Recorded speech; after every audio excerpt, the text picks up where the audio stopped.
Անավարտ թողնելով պարահանդեսի վալսը, նրանք շտապեցին առաջնագիծ։ Համաշխարհային պատերազմի չարագույժ լուրը խլացրեց այդ մեղեդին։ Մաքրեցին կարմիր շրթներկը, դեն նետեցին բարձրակրունկներն ու հագան կոշտ ու կոպիտ երկարաճիտ կոշիկներ, իսկ գեղեցիկ ատլասե զգեստները փոխարինեցին զինվորական համազգեստով։ Նրանք հասան առաջնագիծ, փորձելով տղամարդկանց հետ կիսել բոլոր դժվարությունները։ Տագնապ, վախ, ցասում ու հայրենիքը պաշտպանելու վեհ զգացողություն։ Ամեն բան միախառնված էր։ Մեր վավերագրության ժապավենի այսօրվա դրվագներում կանայք են, այն կանայք, որոնք ոչ միայն կիսեցին այդ բեռը, այլև ամբողջությամբ վերցրին իրենց նուրբ ուսերին։ Ծանրությունը հոգ չէր, որովհետև գալու էր հաղթանակի ժամանակը։ Ինքնաթիռների մի մասի ղեկը հասավ կանանց։ Մի ամբողջ խումբ 115 հոգանոց ստացավ գիշերային կախարդներ անվանումը։ Գերմանացիներն էին այս անունը դրել։ Ինքնաթիռի ձայնը համեմատում էին մաքրող ցախավելի ձայնի հետ։ Կախարդներն ավելի արդյունավետ էին գործում, երբ մայր էր մտնում արևը։ Իրականում սա սովետական օդուժի 46-րդ գվարդիական ռմբակոծիչների գունդն է։ Անձնակազմից շատերը կապույտ երկնքի մասին մանկուց էին երազում։ Երկտեղանի կործանիչները նրանց ձեռքում այնքան հեշտ էին կառավարվում, որ բզում էին ասես մեղուներ։ Մինչև պատերազմն այդ օդանավերը երկինք էին բարձրանում ուսումնական կամ գյուղատնտեսական նպատակով։ Նշանակությունը փոխելուց հետո կանանց նուրբ մատների գործադրմամբ դրանք դարձել էին ճշգրիտ կործանիչներ։ Առաջադրանքը բարդ էր։ Կանայք ստիպված էին լինում բեռնել ինքնաթիռը շատ ծանր ռազմամթերքով։ Սովորել էին հերոսաբար դիմակայել դժվարություններին։ Հրամանները կատարում էին առանց զեթևեթելու և սառնասրտությամբ։ Երբ օդ էին բարձրանում, սկսվում էր թշնամու գիշերային մղձավանջը։ Ռումբերի աղմուկին զուգահեռ հնարավոր էր լինում նույնիսկ կնոջ ձայն որսալ։ Գոռում էին. «Ստացիր, ֆաշիստ»։ Կանանց գլխավոր նպատակը մարդկանց սպանելը չէր, այլ կյանքեր փրկելը։ Երկար ճանապարհ հաղթահարելուց հետո գնդի մի մասը հասավ Բեռլին։ Երկնքում մի քանի պտույտ կատարեցին ի պատիվ զոհված ընկերների և հանուն նրանց, ովքեր ցանկանում էին հասնել մինչև հաղթանակ։ Կոմերիտ միության կոչով 100 հազարավոր կանայք ընդգրկվեցին Կարմիր բանակում։ Ավելի քան 10,000 հայուհի անմահ փառք բերեցին խորհրդային կնոջ համբավին։ Մեր հայրենակիցների մի մասը համալրեց ռազմաօդային և ռազմածովային ուժերի շարքերը։ Հազարավոր կանայք կամավոր մեկնեցին ռազմաճակատ և մարտնչեցին ֆաշիստական զավթիչների դեմ, որպես տանկիստ, կապավոր, հրետանավոր, օդաչու և բժիշկ։ Ազատագրել ենք Ուկրաինան, ազատագրել ենք Պոլշան, Վենգրիան և հասանք Չեխոսլովակիա։ Ռոզալիա Աբգարյանը 1941-ին միացավ Կարմիր բանակին։ Մի քանի ամսում սովորեց ռադիոգործը։ Մի կողմ դրեց կարմիր դիպլոմն ու երազանքը՝ դառնալ բժշկուհի։ Պատերազմի գույժը փոխել էր ծրագրերը։ Ընկերների հետ ուրախությունը երկար չտևեց, իսկ ամեն ինչ այնքան գունավոր էր։ Ավարտել էր դպրոցն ու խնջույքից հետո ուրախ վերադառնում էր տուն։ Երգում էինք Լյուբով Орловայի երգերը кинофильмерից։ Удивительный вопрос, почему я водовоз? Потому что без воды и не туды, и не сюды. Մյուս երգերից չենք մտածում, որ խանգարում ենք կարգը և ժողովրդին չենք տալիս լավ քնի։ Առավոտ հասանք մեր տուն, ես ապրում էի դպրոցի կողքը և քնեցինք։ Առավոտյան, որ վեր կացանք, մենք իմացանք սարսափելի նորություն։ Ֆաշիստական Գերմանիան հարձակվել է սովետական միության վրա։ Չենք սպասում այդ պատերազմին։ Կտրում է երկար վարսերը, հագնում համազգեստն ու դեպի կայարան։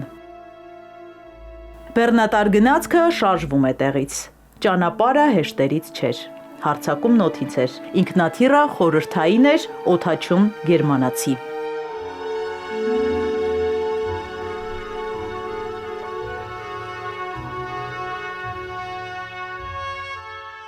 կանգնած ենք վագոնների մոտ,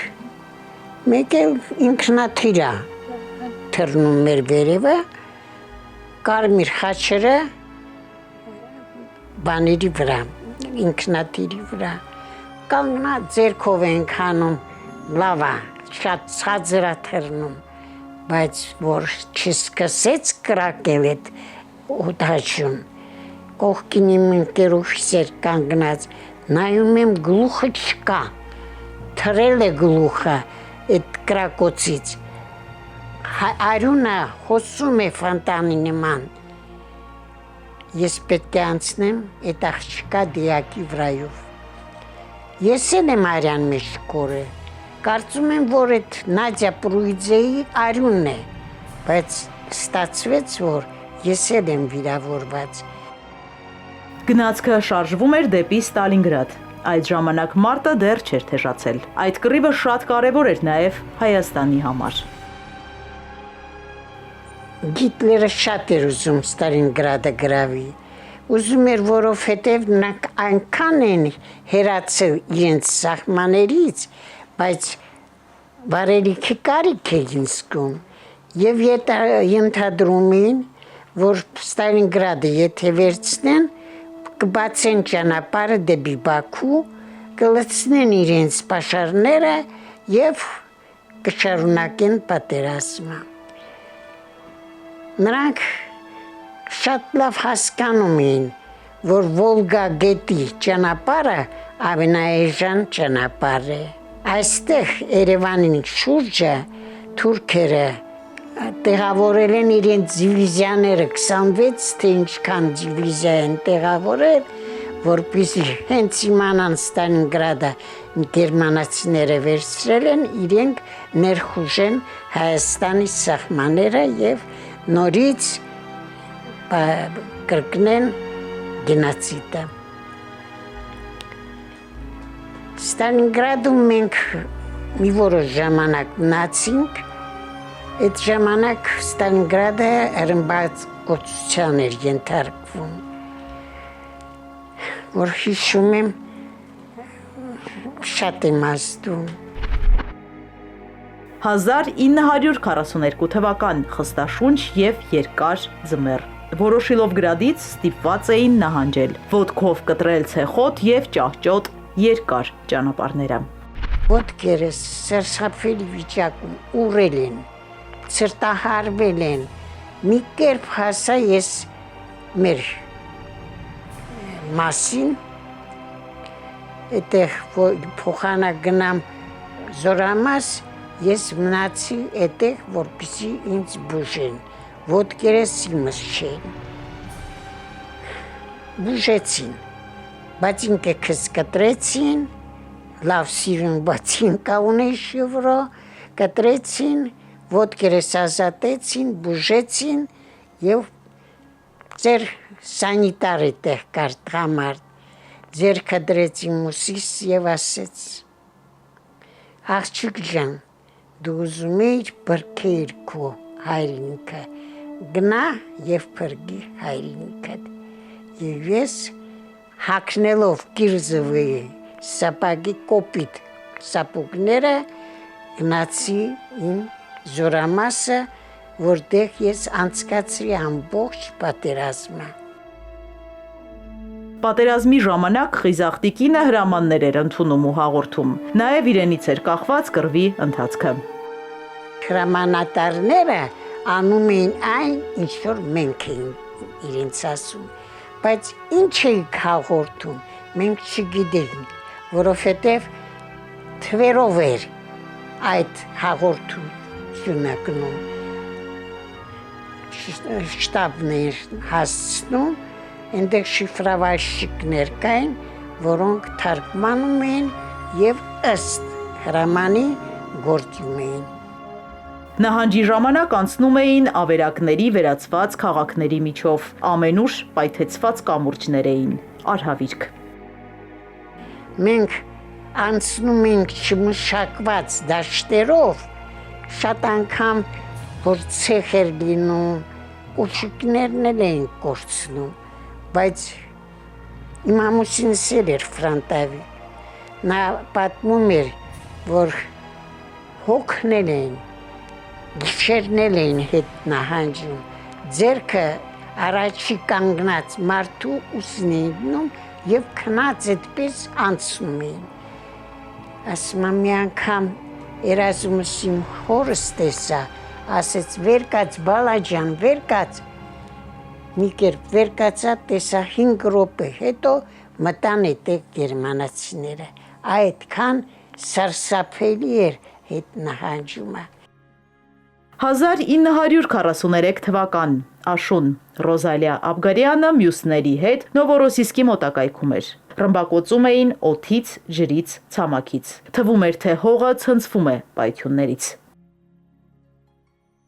Մենք ինչու ենք գնացել ռազմաճակատ, որովհետև մենք հայրենասեր էինք, մենք սիրում ենք մեր հայրենիքը։ 1945 թվական մայիս։ Զգացողություն, որ ոչինչի հետ չես համեմատի, դա հաղթանակի ժամանակներ։ Մենք ենքան ենք ուրախացել, դա ամենաերջանիկ օրն էր մեզ համար, որովհետև պատերազմի ժամանակ մենք ոչ քնելու տեղ ունենք, ոչ քնելու հնարավորություն ունենք։ Չեխոսլովակիայում Պոլիչկա քաղաքում մեզ տեղավորեցին, արդեն պատերազմը վերջացավ, գերմանացիները կապիտուլյացիայի ենթարկվեցին ու արդեն մեզ տեղավորվեցին տարբեր բնակարանները։ Եվ ես մտածում եմ, ասում եմ Երանի մի հատ անկողն լիներ մեջը քնենք, 4 տարի առանց անկողնու։ Եվ այդպես էլ մենք խազայկաս շատ բարիք լիներ, ծեր էր, բայց շատ բարի էր։ Իրեն ինձ հատկացրեց առանձին սենյակ, անկողին գցեց և ես այդտեղ ինչպես պետք է քնեցի։ 4 տարուց հետո ես համը զգացի անկողնու, մտածում էի Երանի կենթանի մնամ, գնամ տուն, լողանամ։ Մարդկանց մաս էին զորացրում, Ռոզալիան երկրորդ խմբում էր։ Դեկտեմբերին հասավ տուն։ Պատերազմը խլեց երիտասարդությունը, շատ բան տարավ, բայց տվեց արժեքավոր հատկանիշներ։ Դրանք կոփեցին կամքն ու զորեղ դարձրին փխրուն կնոջը։ Հնարավորություն է տվել հաղթել լուբոյ արգելքը։ Մենք չենք նվնվում, չենք լաց լինում, անում ենք այն ինչ որ պիտի այս մոմենտ, այս րոպեին անենք, դա տվել է և դա շատ մեծ բան է, գիտեք, շատ։ Մենք սովորեցինք զսպել մեզ, սովորեցինք դիմանալ ամեն ինչին և սովորեցինք հաղթարել բոլոր դժվարությունները։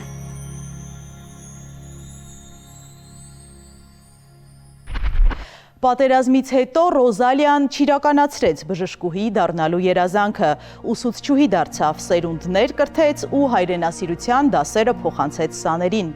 102 տարեկան հերոսուհու ապրելու բանաձևը պատերազմի տարիներին կուտակած էներգիան է, հաղթանակի շունչը։ Նրա պատմությունը մի մեծ վավերագրություն է, որ կառուցվել է պատերազմի ու խաղաղության սահմանագծին։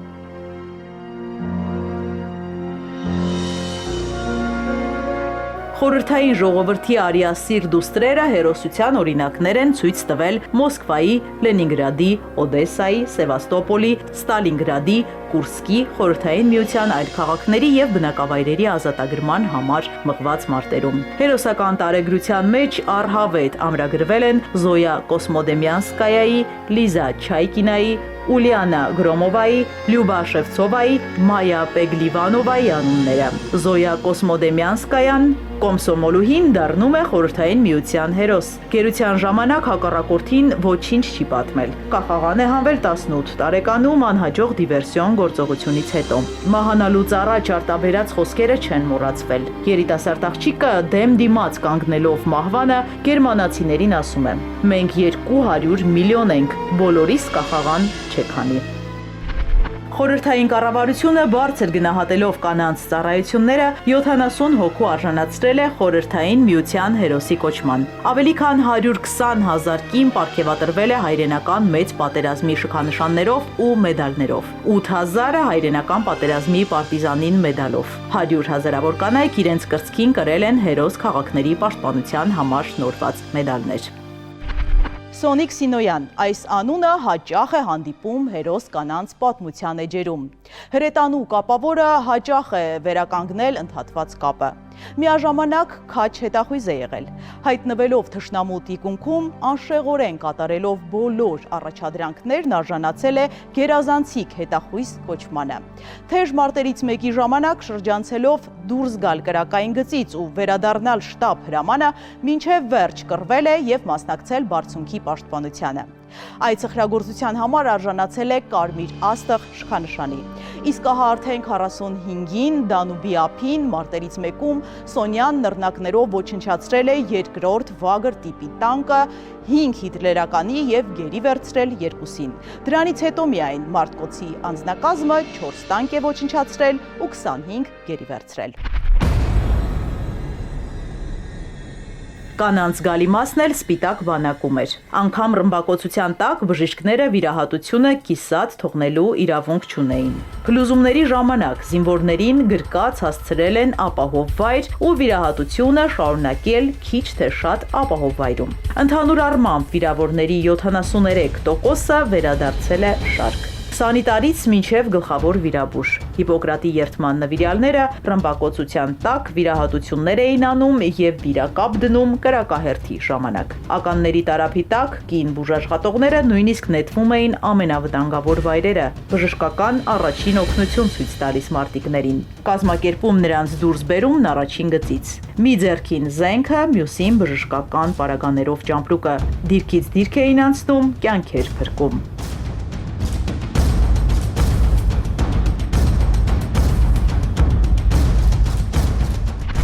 41 թվական Սևաստոպոլի համար մղվող մարտեր։ Չդադարող ռմբակոծության պատճառով հոսպիտալը գետնի տակ էր տեղակայվել։ Բժիշկների պակաս կար, վիրավորների թիվն ավելանում էր, տագնապը մեծանում։ Ռազմական բժիշկ Լյուսիլ Ցվայնգերը 10 օր անդադար վիրահատելուց հետո ուժասպառ էր րեղել։ 40-րդ վիրահատությունից հետո բուժ անձնակազմը բառի բուն իմաստով չէր կարողանում ոտքի վրա կանգնել։ Փորձառու բժշկուհին 5 րոպեով փակում է աչքերը ու այդպես աթոռի վրա քնած մնում 18 ժամ։ Ամիսներ անց, երբ տարածքն արդեն անհնար էր պահել, բուժ անձնակազմին տարհանելու որոշում է կայացվում։ Նրանք հստակ որոշում են, մնում են վիրավոր մարտիկների կողքին։ 42 թվական Ստալինգրադ։ Սանիտարները մարտի դաշտից հավաքում էին վիրավորներին։ Լեյտենանտներից մեկին հասնել չէր հաջողվում, հեռու էր։ Նրան փրկելու ճանապարհին բուժանձնակազմի 2 անդամ է զոհվում։ Մարիա Կուխարսկայան անտեսելով վտանգը ամբողջ հասակով կանգնում է ու վիրավոր ընկերոջ մասին երգելով մոտենում է նրան։ Մինչև Մարուսյան նրան ապահով տեղ կհասցներ, կրակը դադարում է։ Միայն Ստալինգրադի ճակատամարտի ժամանակ նա մարտի դաշտից 480 զինվոր է դուրս բերել։ Մի ամբողջ հրաձգային բատալյոն։ Պատերազմից հետո Մարիայի կրծքին շատ մեդալներ փայլեցին։ Արժանացավ բժշկական ծառայության լեյտենանտի կոչման։ Չափազանց բարդ էր գերեվարվածների կյանքը, հատկապես կանանց ու երեխաների։ Մանկավարժ Աստղիկ Սաղայանցի մանկությունն անցել է համակենտրոնացման ճամբարում։ Ծնողները ցեղասպանությունից փրկված հայեր էին։ 43 թվականին ընտանիքով գերի են ընկել։ 2 տարեկան էր, երբ տարան ավստրիական մի քաղաք, մինչև այդ հայրը կանխազգալով վտանգը վերջին փորձն է արել ունեցվածքի մի մասը պահելու համար։ Կիևի մեր բակում փոս են փորել իմ ամուսնու քերին, որոնք են տղամարդիկ, որ մեր տուներ բերել թաքուն պահում էին, էլ դաշնամուրը, էլ պրոմնիկը, չգիտեմ ինչա, թաղել էին մեր ունեցվածքը այդտեղ, որովհետև գիտեին, որ գերին, իրենք պարտիզանների հետ գնացին, պապաս չգնաց։ Երկար ճանապարհից հետո ընտանիքին նոր փորձություն էր սպասվում։ Գերմանուհիներից մեկը, տեսնելով ժպտադեմ երեխային, ցանկանում է վերցնել։ Աստղիկի մայրն աղաչում է, որ նման բան չանի, որ փոքրիկն իր միակ երեխան է։ Այդ ըմբոստությունը դուր չի գալիս թշնամուն։ Մի օր մամայիս սառույցի վրա կանգնեցրել է տվել, գիշեր հաջորդ առավոտը զինվոր է կանգնեցրել, առավոտը եկել է, երևի խիղճն էլ տանջել, ինչ է արել,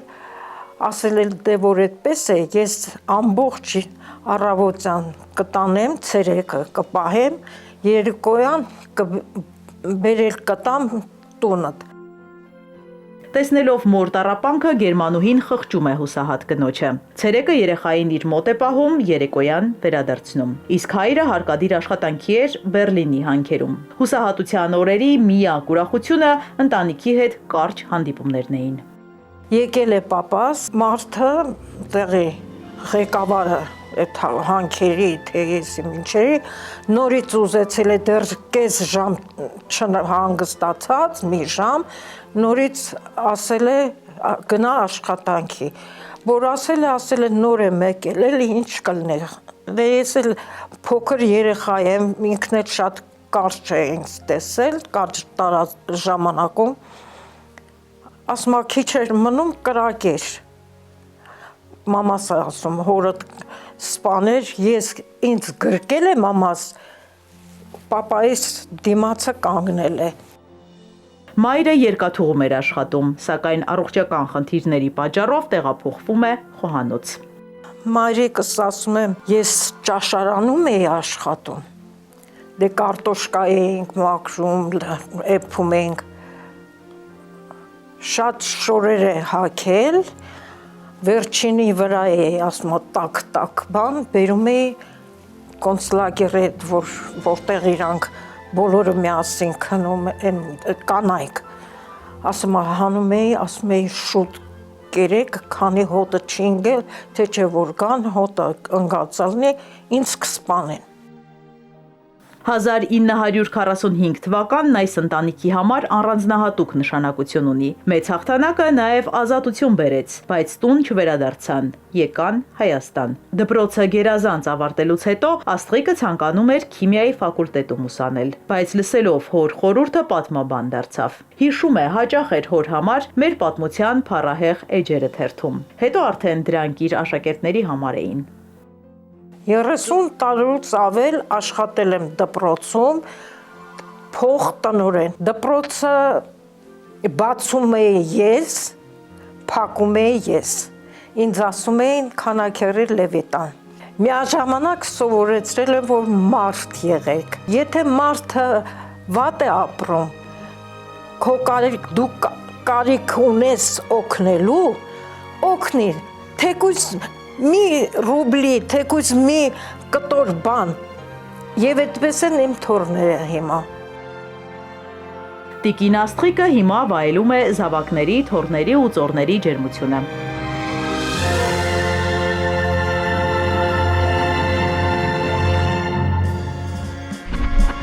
Կանայք պատերազմի օրերին արեցին հնարավորն ու անհնարինը, որ հաղթանակն իրականություն դառնա ու որ տղամարդիկ հասնեն Բերլին գլուխները բարձր։ Այս պատերազմում հաղթանակը կերտվեց նաև մարդկության գեղեցիկ սեռի շնորհիվ։ Պատահական չեն գեներալ Չույկովի խոսքերը։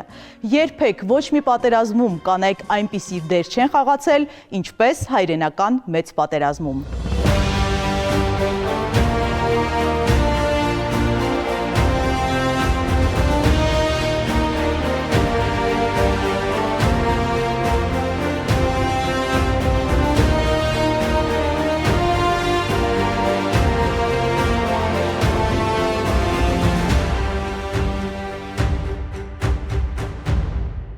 Նախագիծն իրականացվում է Գագիկ Ծառուկյան բարեգործական հիմնադրամի աջակցությամբ։